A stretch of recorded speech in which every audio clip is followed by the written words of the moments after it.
Eu tenho aqui o primeiro script aberto, parte 1 select. Vamos começar a ver detalhes da sintaxe básica do select. Aqui a forma de escrita da sintaxe. Menor e maior numa sintaxe significa um item obrigatório. Colchete significa um item opcional. Chave significa opção entre vários itens. Então aqui a gente vê a sintaxe básica do select.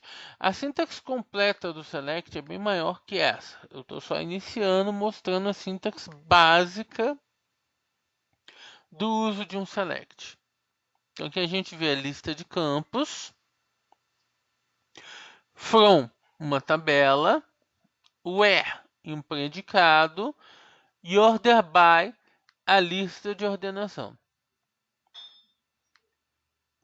A gente observa aqui nessa sintaxe básica do select que só a lista de campos é obrigatória. O from é opcional, o where é opcional, o order by é opcional, tudo é opcional. Só a lista de campos aqui é obrigatória. Como assim? Como é que a gente vai fazer um select só com a lista de campos? O SQL Server tem várias funções que nos retornam cálculos, nos retornam informações, e nós podemos usar essas funções na lista de campos sem necessidade de um from. Por exemplo, a função getDate nos retorna a data e hora atual. Então eu posso aqui fazer um select getDate e ele me dá a informação de data e hora. Para um select dessa forma, eu não preciso de um from. Não preciso de um from, não preciso de where, order by, só fiz o select getDate.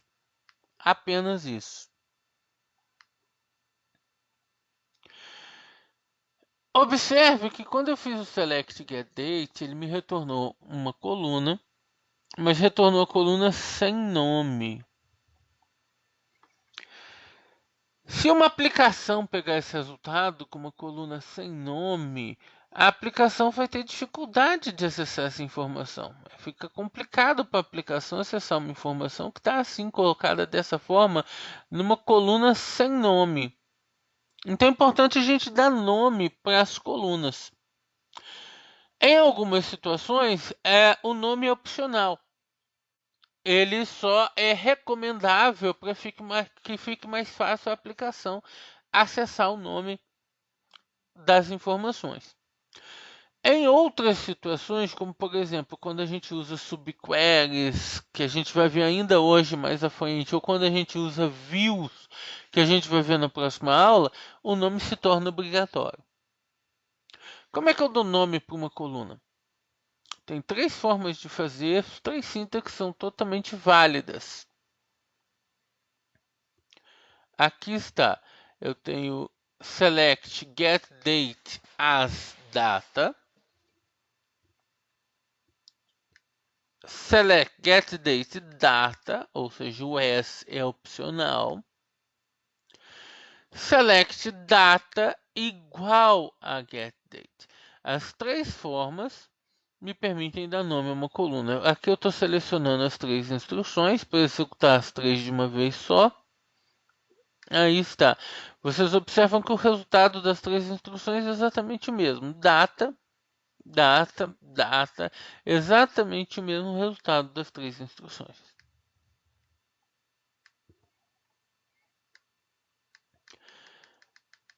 Eu vou utilizar a instrução useNortWind.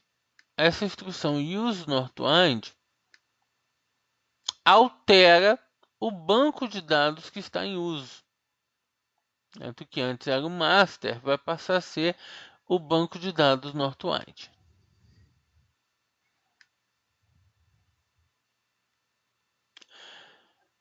Agora vamos ver um exemplo. Buscando dados de uma tabela. Eu vou buscar dados da tabela Customers, que existe dentro da base de dados Northwind. Select asterisco from dbo.customers.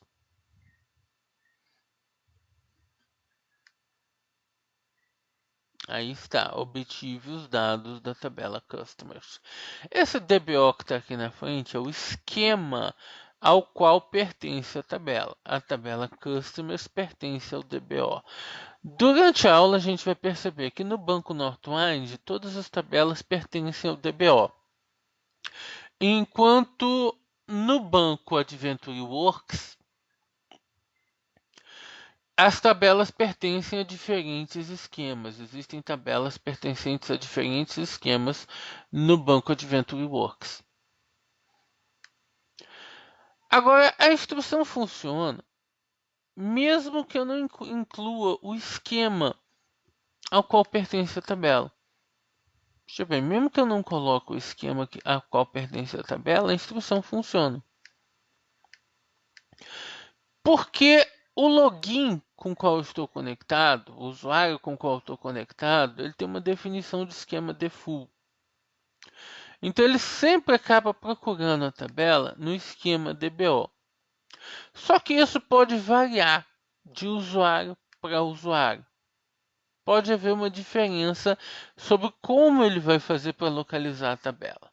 Quando eu coloco a tabela com o nome completo, indicando o esquema em que está o objeto, mais a tabela, eu tenho a certeza de qual tabela vai ser trazida. Quando eu coloco a tabela apenas com o nome da tabela, podemos ter aí uma variação. Eu posso ter mais de uma tabela Customers na mesma base de dados, armazenada em diferentes esquemas da base de dados. Então, se eu colocar só Customers, eu não tenho total certeza de em qual esquema ele vai buscar essa tabela. Isso depende de configurações do login que está conectado. E isso causa problemas. Além da incerteza, a incerteza já é algo chato, e isso ainda causa mais problemas até ligados à otimização. Eu deixei aqui um link de um artigo que eu escrevi sobre por que sempre usar o esquema no nome da query. É importante sempre usar esse nome de esquema junto da query, quando a gente faz a query. E deixei também um link para outros artigos que eu escrevi que eu publiquei no site SimpleTalk. Uma outra questão importante, além do uso do esquema, é o uso desse asterisco. A gente deve evitar esse asterisco ao máximo. Porque esse asterisco, ele está dizendo para a gente, está dizendo para isso que ele serve. Traga todos os campos da tabela. Todos os campos da tabela. Então, existem dois motivos para a gente evitar o asterisco. Primeiro motivo. Todos os campos, frequentemente, é muita coisa. Eu posso só precisar de alguns dos campos. Tem muito desenvolvedor que coloca o asterisco por comodidade, mesmo quando ele só precisa de alguns dos campos da tabela e não de todos os campos da tabela. Ele acaba colocando o asterisco por uma comodidade. E isso é muito ruim. O asterisco, o uso de asterisco, o uso não exatamente o uso de asterisco, mas o uso de mais campos do que a query realmente precisa dificulta para o DBA na hora de fazer otimizações.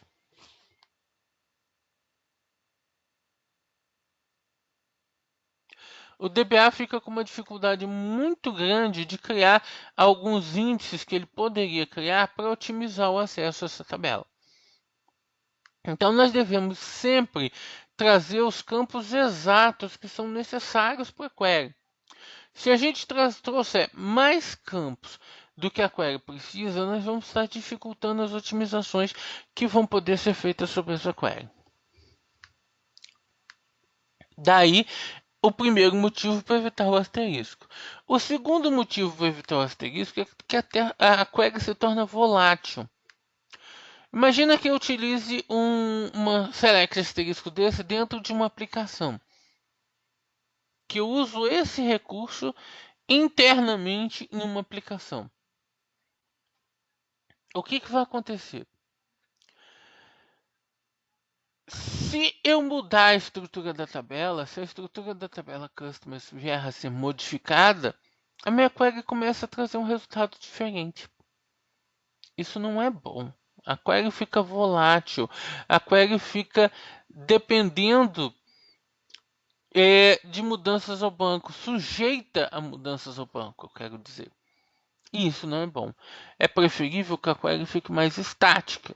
E se alguma mudança acontecer no banco, a query não seja afetada. Por isso, vocês devem sempre fugir do uso do asterisco.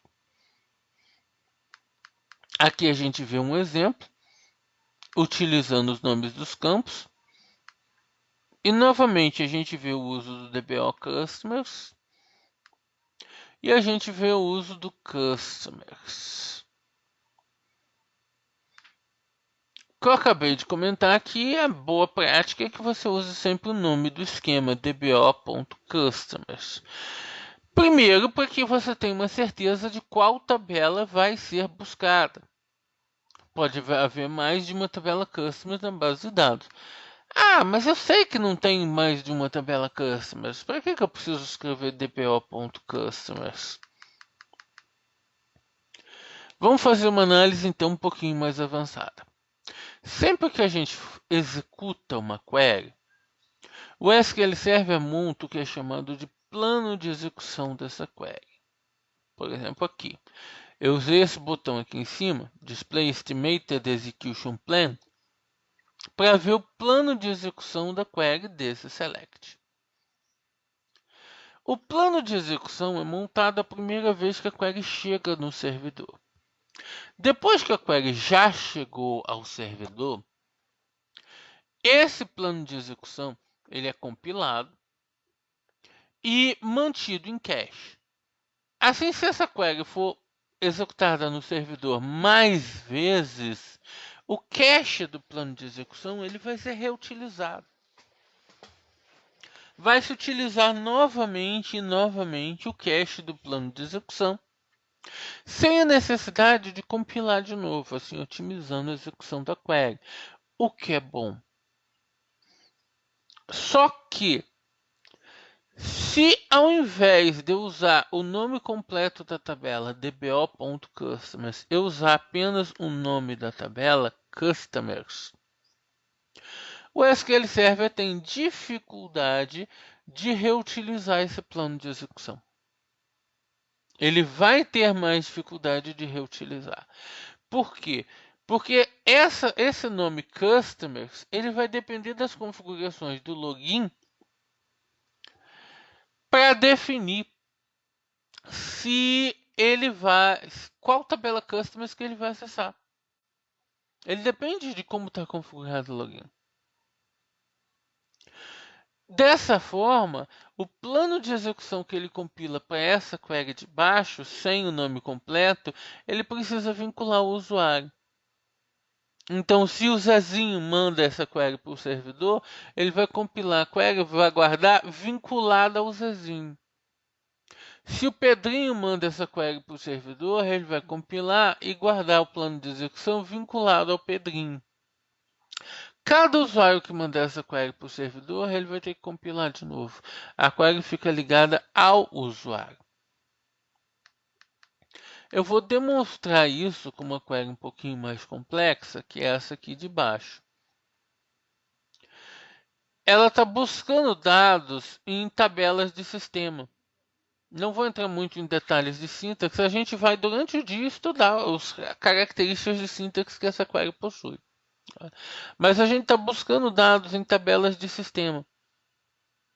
Esses dados que eu estou buscando em tabelas de sistema estão lendo o cache de planos de execução e os atributos de cada plano de execução. Cada plano de execução tem um atributo chamado User ID. E aí eu vou identificar se o plano de execução está vinculado a algum usuário ou se está independente de usuário. Deixa eu apagar os planos de execução. O cache de planos de execução. A gente não faz isso aqui, essa limpeza de cache em produção. Tá? A gente só faz em ambiente de teste. Então eu vou listar. Só tenho essa própria query que lista os planos de execução aqui. Aí vou rodar. Primeiro essa query sem o nome do esquema. Vamos ver como é que fica o cache de planos de execução.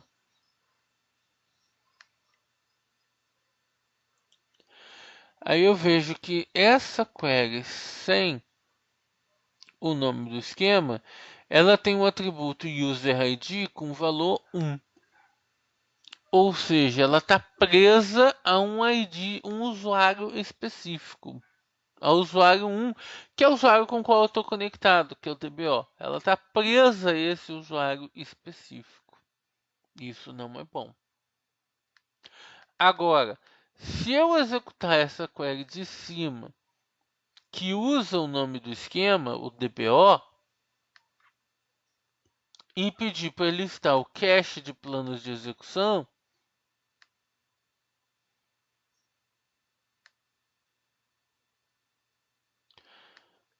a query que usa o nome completo da tabela ficou com o valor de UserID configurado como -2. Esse -2 está justamente indicando que a query está totalmente independente do usuário que rodar a query, ou seja, qualquer usuário que rodar essa query vai poder reutilizar esse plano de execução. Então existe um impacto em performance quando vocês deixam de colocar o nome do esquema na frente do nome da tabela. Esse impacto é muito grande. Na prática, dependendo de como funciona o ambiente de vocês, esse impacto pode até mesmo ser irrelevante. Porque algumas aplicações, por exemplo, acessam a base de dados com usuário único. Alguns ambientes usam um usuário único de acesso ao servidor. Então a aplicação sempre se conecta com o mesmo usuário. Num exemplo assim, o impacto do plano de execução estar ligado ao usuário pode se tornar irrelevante. Mas é muito recomendável que se adote o uso do nome completo como boa prática. Nós estamos vendo que em determinados cenários, a diferença de usar ou não usar o nome completo pode chegar a causar problemas de performance.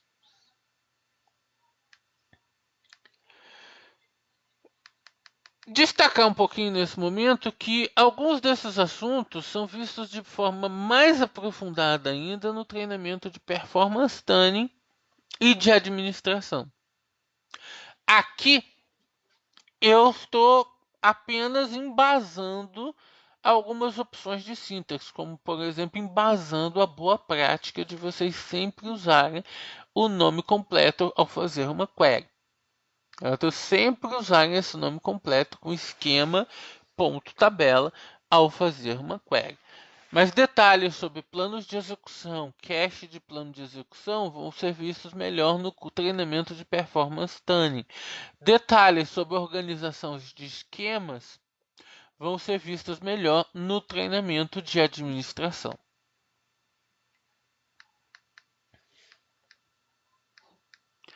Avançando um pouco na sintaxe, a gente pode fazer cálculos com os campos e podemos inclusive aplicar funções aos campos.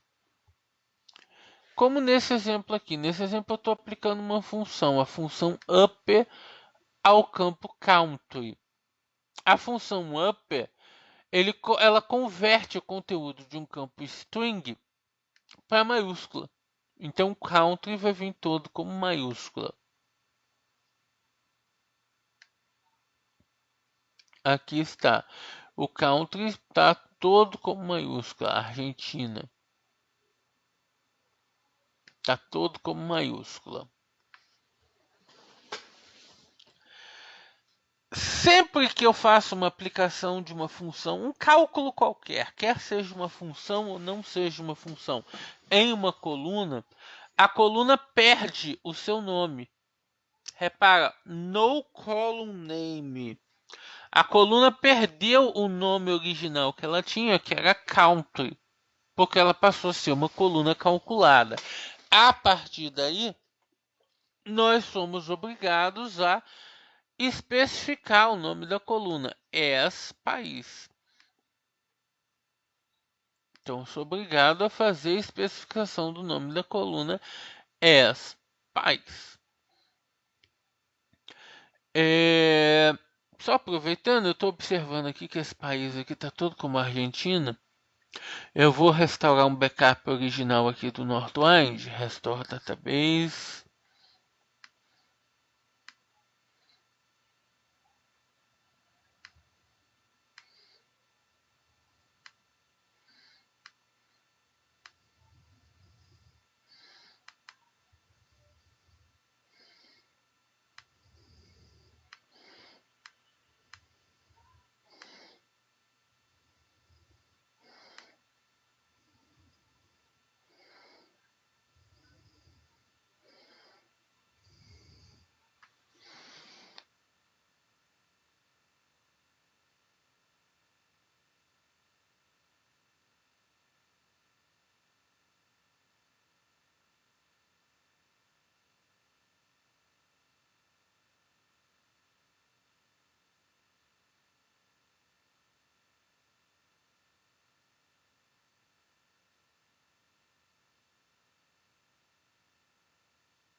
Fiz o restore do Northwind.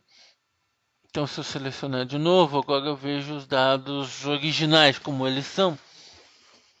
Eu tenho diversos países no banco Northwind.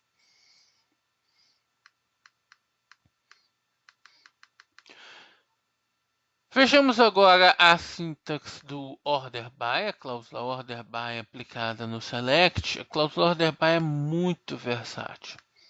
Eu posso ordenar pelo nome da coluna, country. Aí está.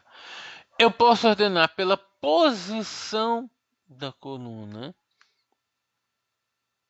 O uso da posição da coluna ela é possível, mas é muito pouco utilizado, porque torna a query frágil, no sentido de que, se eu mudar a ordem que as colunas estão, o order by passa a estar inválido. A sintaxe da query fica frágil. Então, não é bom fazer essa ordenação pela posição da coluna.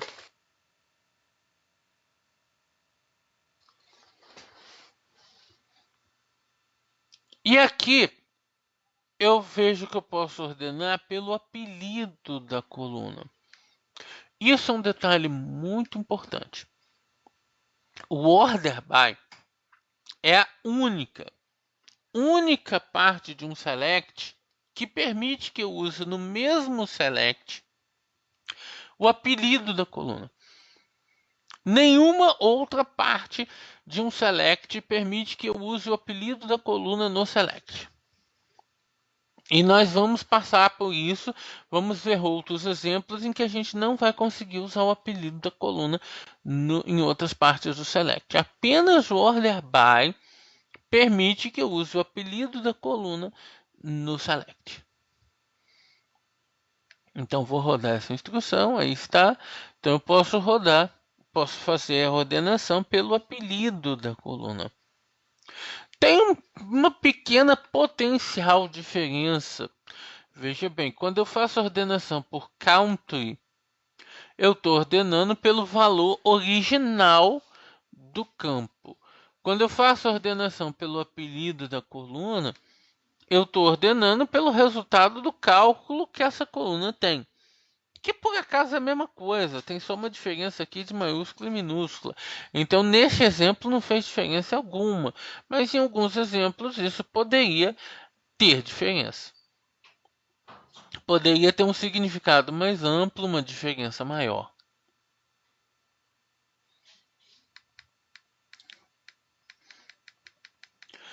Eu posso fazer combinações, eu posso ordenar por N campos. Quando eu ordeno por múltiplos campos, o que isso significa? Isso significa que ele vai ordenar pelo primeiro campo. Sempre que houver um valor coincidente no primeiro campo, como aqui vários países como a Argentina, ele vai ordenar pelo segundo campo. E assim por diante. Um outro ponto de vista também válido para interpretar isso é como se ele concatenasse a informação dos campos e ordenasse pelo conjunto das informações do campo. O efeito final é o mesmo. Ele só vai considerar a informação que está no segundo campo se a informação que está no primeiro campo for absolutamente igual. Repare que eu posso mesclar a forma de referência aos campos. No primeiro aqui eu estou mesclando um apelido com o nome de campo. Order by país, vírgula, company name. No segundo eu estou mesclando um apelido com uma posição do campo. País, vírgula, 2. Eu posso perfeitamente fazer esse tipo de mesclagem ao utilizar o order by, sem problema algum.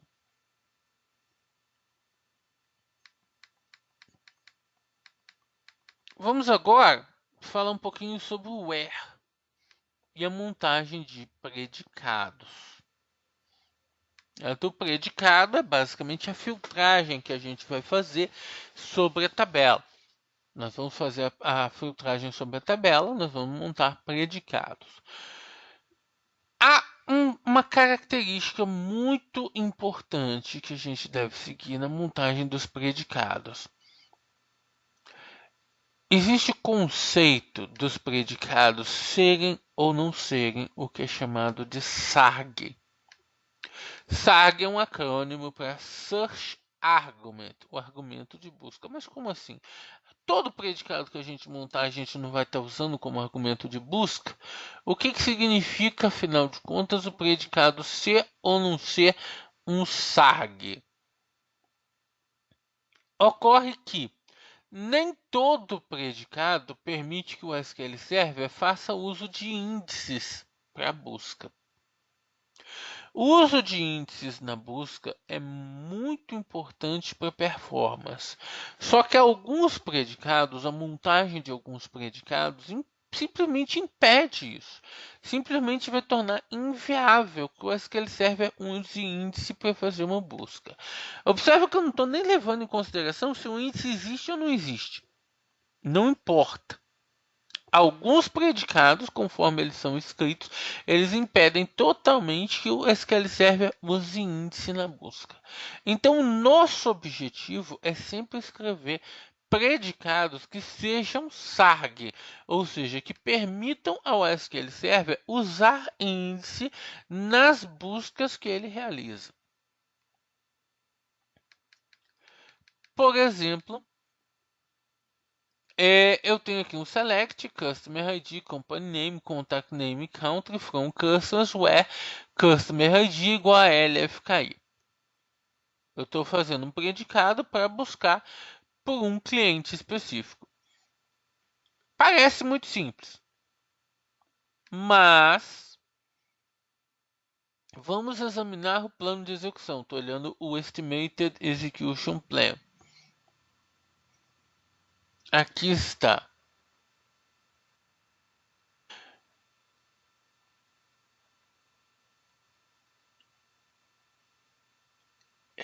Eu não consigo ampliar a parte de baixo. Não consigo levar o mouse até a parte de baixo para destacar para vocês. Bem ali embaixo, em Seek Predicates, no plano de execução. Lá no finalzinho do Seek Predicates, vocês observam Convert Implicit, de um valor Renivachar de 4.000. O que significa esse Convert Implicit? Significa que eu estou usando tipos de dados diferentes ao montar o predicado.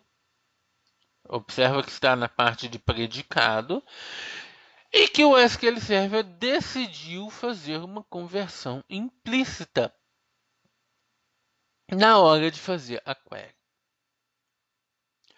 Felizmente, essa conversão implícita não chegou a ser demasiadamente prejudicial. Ele conseguiu utilizar bem o índice.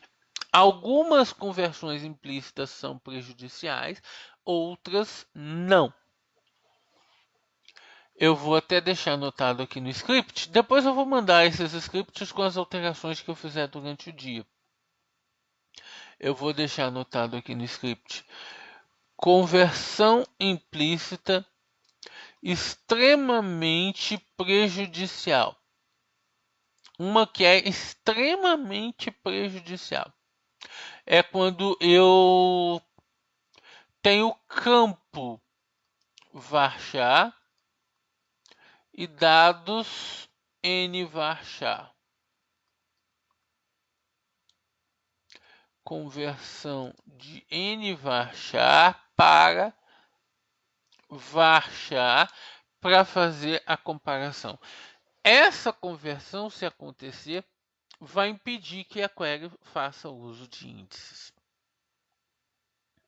Então, eu tenho que evitar que conversões implícitas aconteçam. Neste exemplo dessa query, como é que eu evito que a conversão implícita aconteça? Se eu colocar um n na frente da string, ele vai interpretar essa string como n varchar. Por que a conversão implícita aconteceu? Porque essa string é varchar, é um caractere comum, e ele está convertendo para o tipo de campo, Customer ID. Customer ID está como nchar, na verdade, que é o tipo Unicode. Então, se eu colocar um n na frente da informação, da string literal, pedir para ver o plano de execução, olha lá, o converte implícito no plano de execução some apenas porque eu adicionei o n.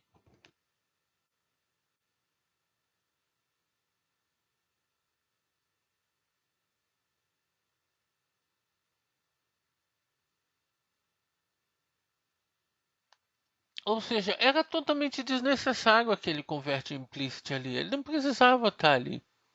Foi só adicionar o n na query e eu corrigi o problema. Corrigi a conversão implícita, fazendo os dois lados do predicado, ou seja, a informação literal que eu estou pesquisando e o campo, serem absolutamente do mesmo tipo de dados. Então, eu só precisei adicionar esse n junto ao literal que eu estou pesquisando. Simples, facílimo. Em que situação na prática isso pode acontecer? Isso pode acontecer muito quando o desenvolvedor faz uso, por exemplo, de NBernate. Eu já peguei casos terríveis de desenvolvedores fazendo uso de NBernate com esse problema. Os campos na base de dados eram todos do tipo varchar, enquanto que o NBernate, por default, transmite todos os strings para o servidor como nvarchar, a menos que o desenvolvedor seja cuidadoso de especificar o contrário. E quando uma situação dessa acontece, vai haver a conversão implícita de nvarchar para varchar. E se essa conversão implícita acontecer, o SQL Server não vai conseguir fazer uso de índice. Com essa conversão implícita acontecendo, o SQL Server não vai conseguir fazer uso do índice. Isso é um problema e deve ser evitado. Esse problema deve ser evitado ao máximo. Então, tem aqui em cima, eu coloquei aqui em cima anotado, uma das regras de SARG é utilizar tipos de dados iguais. Para garantir que o predicado seja um SARG, o tipo de informação sendo pesquisada tem que ser absolutamente igual dos dois lados do predicado. Essa é uma das regras para a montagem de um SARG. Vou falar um pouquinho mais sobre a montagem do predicado. Operadores de comparação igual, diferente, maior, menor são os operadores típicos, mas nós temos também os operadores in, like e between, que nós podemos utilizar para a montagem do predicado. Então vamos ver como é que funcionam esses três operadores a mais: o in, o like e o between. O in vai testar se a informação está dentro de um conjunto de valores. Nesse exemplo aqui, eu estou colocando Brasil e Argentina. Eu estou verificando se o país está dentro desse conjunto de valores, Brasil e Argentina. O in, nesse exemplo, é exatamente o mesmo que se eu fizesse where country igual a Brasil ou or country igual a Argentina. O resultado é idêntico. Só que mais na frente, ainda no dia de hoje, a gente vai ver que o in ele é excelente para a gente escrever subqueries. A gente consegue escrever subqueries com in com bastante facilidade. Enquanto que, quando a gente usa o OR, a gente tem que explicitamente colocar cada parte do predicado na query.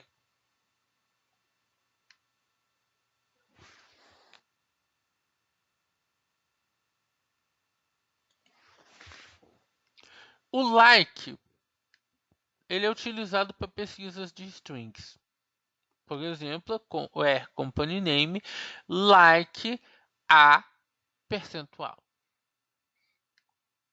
Este percentual utilizado aqui no like, ele indica que eu quero pesquisar todos os company names cuja primeira letra seja A e tenho qualquer coisa adiante.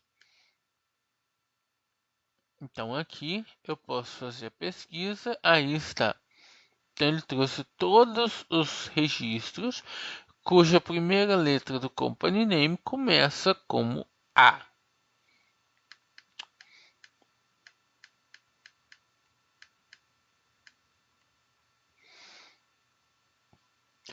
É interessante observar a importância da gente usar o like aqui. Desenvolvedores frequentemente confundem isso, acham que é só quero pesquisar todo mundo que começa com A, só colocar o percentual ali. Mas se você usar com o operador igual, com uma simples igualdade, a query não funciona. Ele está procurando A percentual, está procurando uma igualdade. O operador de comparação precisa ser o like para a busca funcionar. E ele realmente fazer a pesquisa por todos que começam com a letra A. Eu tenho várias montagens mais avançadas que eu posso fazer nesse operador like. Por exemplo, percentual a percentual.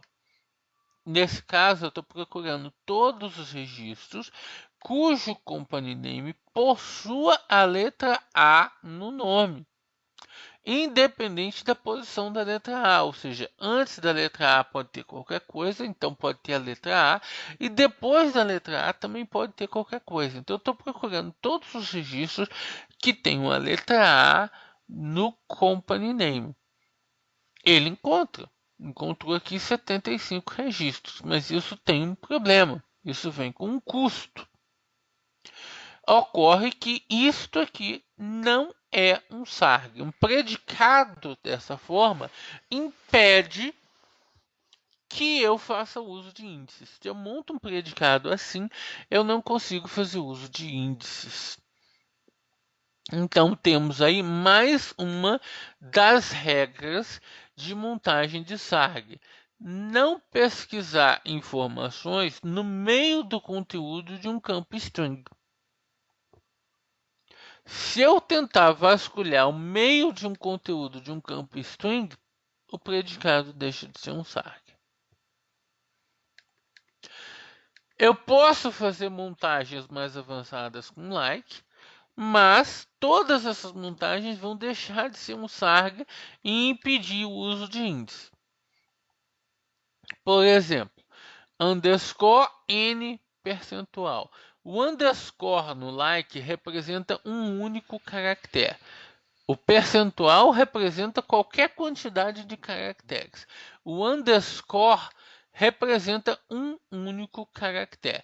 Então, aqui colocando company name like underscore n percentual, eu estou pesquisando todos os registros cuja segunda letra do company name seja n. E eu também posso fazer o inverso, underscore, e aí entre colchete eu coloco not n percentual. O circunflexo aqui indica o not. Então, todos os registros cuja segunda letra não seja N. Aí está. E eu posso utilizar o colchete também para delimitar um conjunto. Underscore de A até E dentro do colchete e percentual.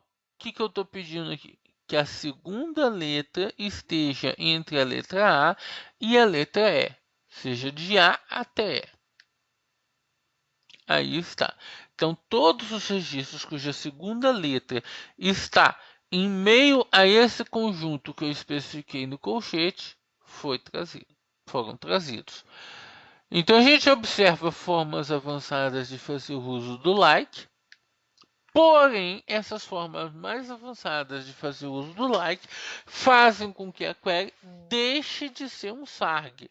A query deixa de ser um search argument e impede que a gente faça utilização de índice. E isso é prejudicial. Vamos agora falar sobre o uso do between. O between significa entre. Eu quero que um campo esteja entre dois valores. Então, between é muito importante para a montagem de SARG. Ele ajuda muito a montagem de SARG, especialmente quando a gente tem que fazer uma query por data. Por exemplo, trazer todos os registros do mês de maio de 1997. Então, um desenvolvedor pode pensar: eu vou fazer um o mês da data da venda seja 5 e o ano da data da venda seja 1997. Essa query funciona? Funciona. Essa query funciona. Porém, este predicado não é um SARG. Então, a gente esbarra aí com mais uma regra, a terceira regra na montagem dos SARGs, dos Search Arguments.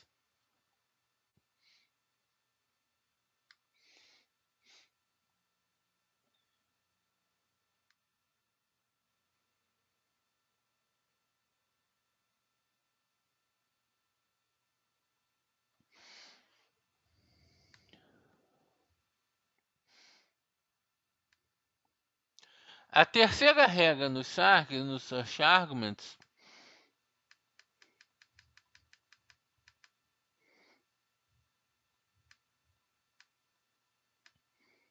está aqui em cima, voltando às regras, é jamais utilizar funções do lado esquerdo.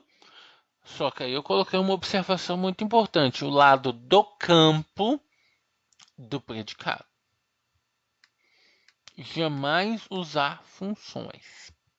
Porque quando a gente usa funções sobre o campo do predicado, o SQL Server precisa fazer o cálculo dessa função para todas as linhas da tabela. O SQL Server não adivinha que cálculo é esse. Ele precisa fazer o cálculo da função para todas as linhas da tabela. E isso inviabiliza o uso de índice. Ele não consegue fazer o uso de índice para fazer uma localização mais rápida. Então, essa query, esse predicado, deixa de ser um SARG. Observe que, por um lado, eu coloquei lado esquerdo, que é o que está nessa primeira parte do predicado. Essa função faz com que o predicado deixe de ser um SARG. Mas, por outro lado, eu especifiquei, é o lado do campo. Porque nada impede que eu inverta os lados. Aqui eu fiz 1997 igual a year de order date. Eu inverti os lados. Mas isso aqui não melhora a situação dessa query. Eu tenho o year aplicado sobre o campo order date. O lado do campo é esse aqui.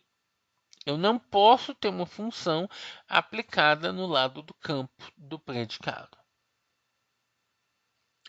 Basta eu reescrever essa query. Para resolver o problema, basta eu reescrever essa query. E aí que entra o uso do between. O uso do between vem para nos salvar numa situação de buscas por data como essa aí.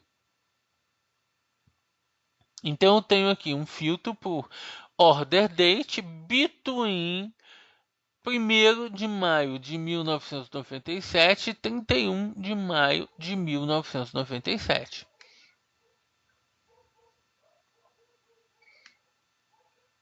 Aí está. Este outro predicado de baixo, ele é um sarg. Se o SQL Server localizar índices disponíveis para esse predicado, ele vai poder usar índice. É a mesma query trazendo o mesmo resultado, só que a query de cima impede totalmente o uso de índices na query. A query de baixo permite que sejam utilizados índices na query.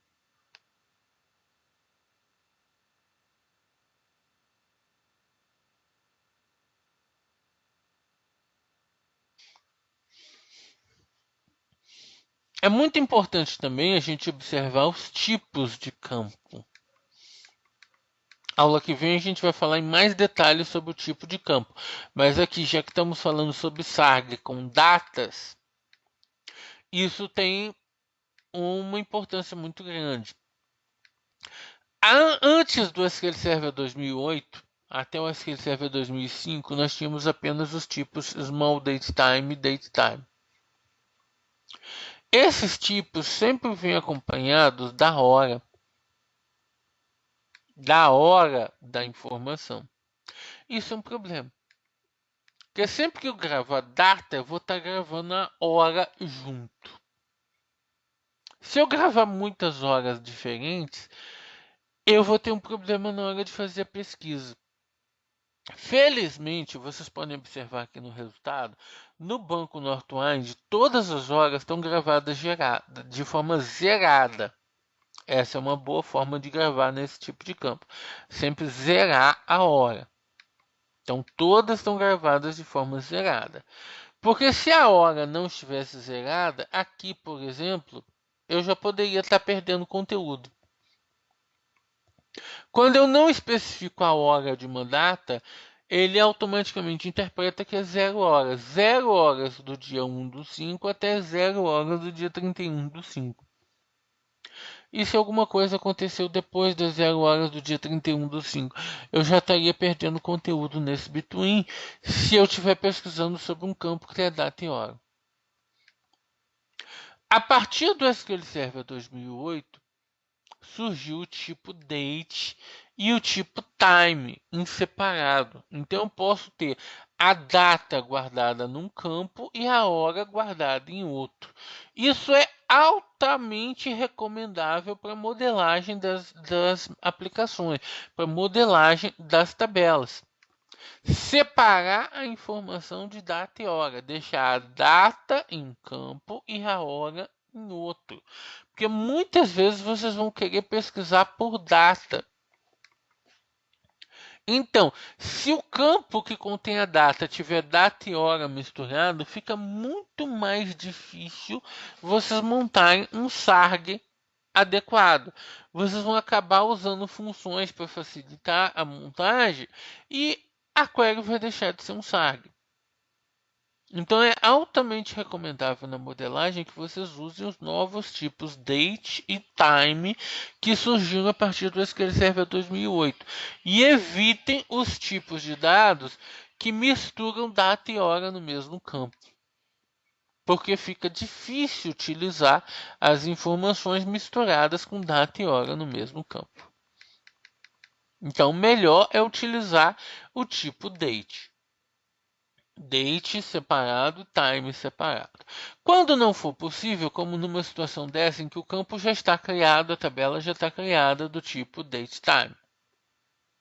Então a gente pode usar cast em algumas operações. Por exemplo, quando a gente faz um get date, select get date, ele nos dá a informação de data e hora atual, a hora do momento. Isso dificulta as coisas. Porque se eu fizer um select com, por exemplo, digamos que eu faço um select order date igual a get date. Minha intenção é pesquisar todas as vendas que foram feitas hoje. Todas as vendas feitas hoje. Mesmo que eu tivesse vendas feitas hoje, ele não ia me dar o resultado correto. Por quê? Porque o getDate está me trazendo a informação de data e hora. Então ele está pesquisando que o order date seja igual ao exato momento atual. Então ele não vai me dar o resultado correto. Não vai me dar as vendas de hoje. Essa query vai me dar um resultado errado. Pior ainda, se eu estiver usando o getDate em instruções de inserção na base de dados, porque aí eu estou inserindo a data e a hora. E como eu acabei de demonstrar antes, o ideal é a gente inserir a hora zerada. Como é que a gente evita isso? Eu posso, no meio de um select, fazer um cast, que é uma atribuição de tipo, uma mudança de tipo do getDate, para que o getDate me devolva a informação como tipo date, ao invés de datetime que ele devolve. Então, quando eu faço isso, ele me devolve só a data. Então, a gente pode usar isso para queries e a gente pode usar isso para inserção de dados na tabela, evitando assim os problemas com data e hora. Esse cast de getDate como data vai nos ajudar a evitar os problemas de data e hora. Por exemplo, eu quero todas as vendas de hoje. Então, eu posso fazer até uma pesquisa simplesmente por order date igual a cast de get date as date. Isso já seria suficiente. Vendas de hoje. Correta. Isso supondo que, como no Northwind, para o Northwind está certo, que o order date só contém as informações de data. A hora está zerada. Então, se eu faço um cast de get date as date, ele vai conseguir me trazer todos os registros dessa data de hoje. Agora, se o campo tiver informação de data e hora, complica um pouquinho mais. Vendas de hoje com data e hora. Se a hora não estiver zerada, aí complica um pouquinho mais. Eu posso fazer um between cast de get date as date e cast de get date mais um, ou seja, as date, entre o dia de hoje e o dia de amanhã. Aí sim, entre o dia de hoje e o dia de amanhã, aí ele vai me trazer as informações corretas. Que não tem nada, porque não tem nada no Northwind da data de hoje. Eu posso fazer uma colocação de uma diferença aqui, eu vou subtrair 7.000 registros, 7.000 dias, aí ele vai me trazer de uma data no passado. Não tem, 7.000 não está sendo suficiente.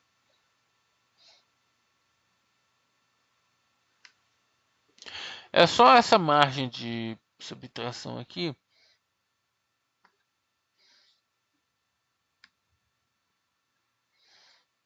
Está muito pequena, não está caindo num dia que o Northwind tenha dados cadastrados.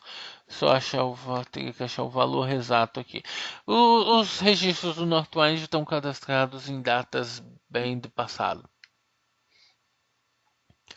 O que importa é o uso do cast. Fazer o uso adequado do cast para mantermos nossas queries como SARGs, como Search Arguments. Com isso, estamos vendo como o Between facilita bastante na montagem de Search Arguments, ajuda bastante na montagem de Search Arguments com datas. É importante a gente usar o Between e evitar usar as funções de data que vão fazer com que os predicados deixem de ser Search Arguments. Outras questões de sintaxe, vamos ver aqui, por exemplo, quando eu uso distinct na query.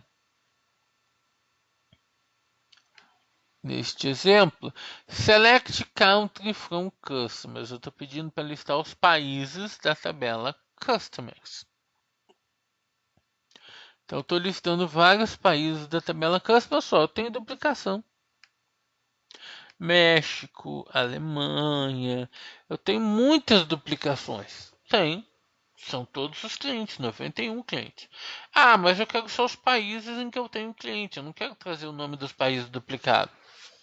Então eu posso aplicar um distinct na query. Select distinct country from customers. Então eu estou pedindo para ele trazer os valores de country sem repetir os valores no resultado. Então ele me traz os valores de country sem repetição. E aí me traz um total de 21. Ele está me mostrando que eu tenho 21 países nos quais eu possuo cliente. Nessa base de dados no Northwind existem 21 países nos quais existem clientes.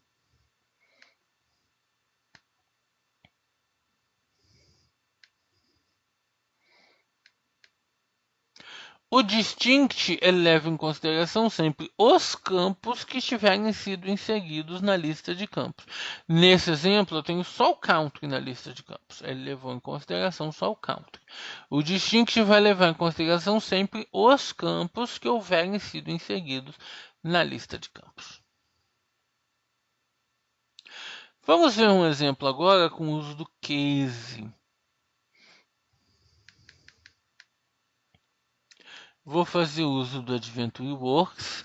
Estou usando aqui o AdventureWorks 2012. Poderia ser o 2016, não tem problema. Então podem mudar aqui para 2016.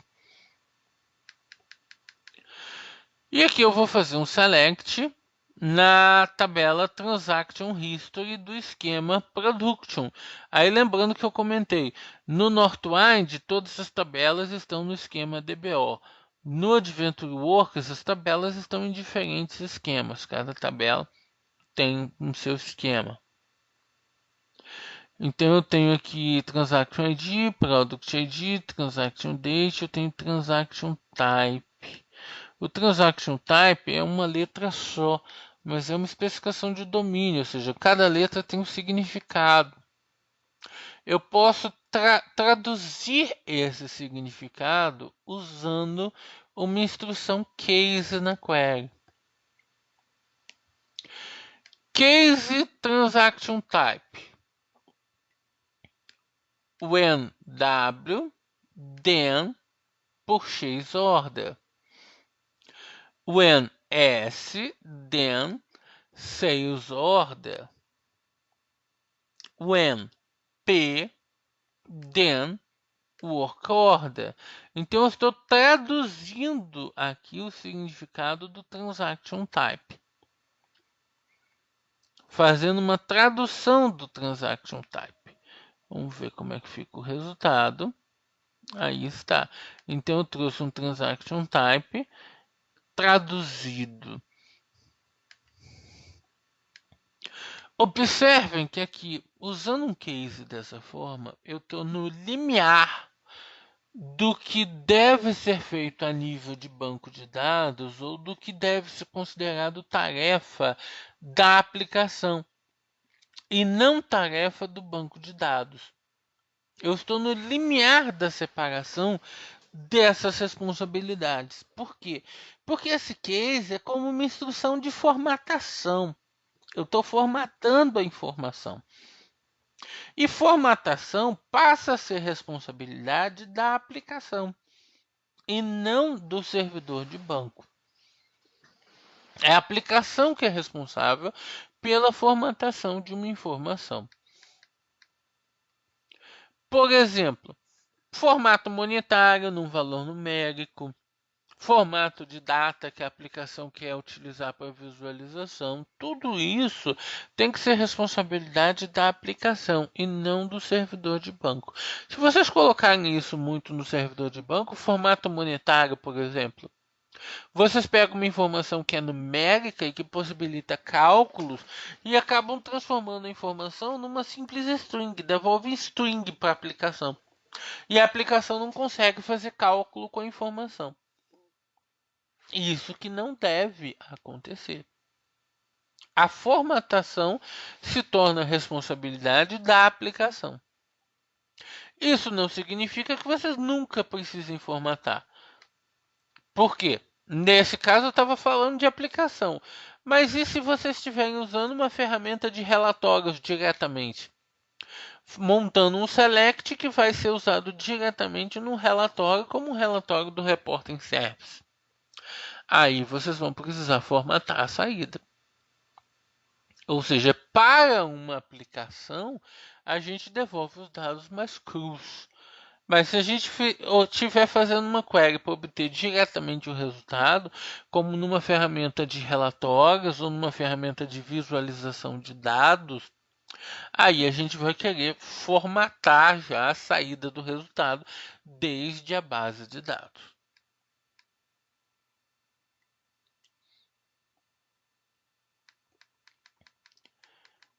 Vamos ver um exemplo agora com o uso do null. Vou fazer uso aqui do banco Northwind. Aqui vou fazer um select de customers. O campo region, ele tem vários valores null. Vários valores null aqui. É muito importante a gente sempre lembrar do significado do null. O que significa um null em termos de base de dados? Null, na teoria de base de dados, significa que o valor é desconhecido.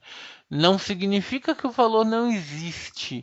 Significa que o valor é desconhecido. Pode ser que esse valor exista, mas ele é desconhecido. Se eu quiser pesquisar por valores null na base de dados, eu preciso usar o operador is. Por exemplo, eu quero ver todos os registros em que a region, o campo region, esteja com valor null. Então, eu uso o operador is no predicado. Region is null. Estou vendo todos os registros em que o region está com valor null. Eu também posso formatar o region substituindo o valor null por alguma outra informação. Eu tenho aqui a função isNull region, n barra i, aqui significando não informado. Então, o que ele vai fazer? Se o region estiver null, ele vai colocar não informado. Se o region estiver preenchido, ele vai colocar o region. Então, com isso, eu estou formatando o region, substituindo os valores null do region. Eu tenho a função isNull para fazer isso e tenho também a função coalesce para fazer isso. Aqui está. O resultado é absolutamente o mesmo. Só que o isNull é uma função específica do SQL Server. A função coalesce é uma função padrão ANSI, ou seja, definida no padrão da linguagem SQL. Agora vamos ver um exemplo. Se eu quiser pesquisar registros em que o region não seja São Paulo ou Rio de Janeiro. Not in São Paulo ou Rio de Janeiro. Vou executar. Ele me devolve 22 registros que não são de São Paulo ou do Rio de Janeiro. Mas espera aí. Existem 91 clientes. 91. Só 22 não são de São Paulo ou do Rio. Quase todos os clientes dessa base são de São Paulo ou do Rio. Não é bem assim. O que ocorre? Repara que ele não devolveu nenhum valor null aqui. Cadê os null? Ele não devolveu. Por que ele não devolveu? Os null não são de São Paulo nem do Rio. É verdade, os null não são de São Paulo nem do Rio. Mas aí entra o significado teórico de um valor null na base de dados. Isso deve ser sempre lembrado. O null significa que a informação não é conhecida.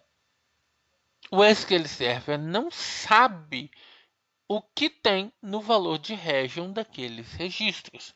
Então, quando eu peço que o region não seja de São Paulo ou do Rio de Janeiro, ele não traz os null. Por quê? Porque ele não tem certeza se os null se enquadram nessa query ou não. Poderiam estar enquadrados nessa query. Ele não sabe qual é o valor de region. Talvez o valor de region fosse São Paulo ou Rio de Janeiro. Ele não sabe. E na dúvida, ele não traz. Então, neste exemplo, os registros com valor null não foram incluídos no resultado da query, justamente porque essa potencial dúvida, devido ao significado teórico de um valor null dentro da base de dados. Então, ele não traz os registros que possuem region null. Como é que eu faço para que ele traga? Acrescento no predicado que o region not in São Paulo, Rio de Janeiro ou region is null. Acrescento no predicado. Então, observem o potencial que um valor null dentro de um campo tem para trazer dados inválidos nas queries. Se vocês esquecerem que um determinado campo aceita nulo, existe um potencial enorme de trazer dados errados nas queries. Vocês têm que ter muita atenção ao significado do null para ter certeza que a query está trazendo o que vocês querem.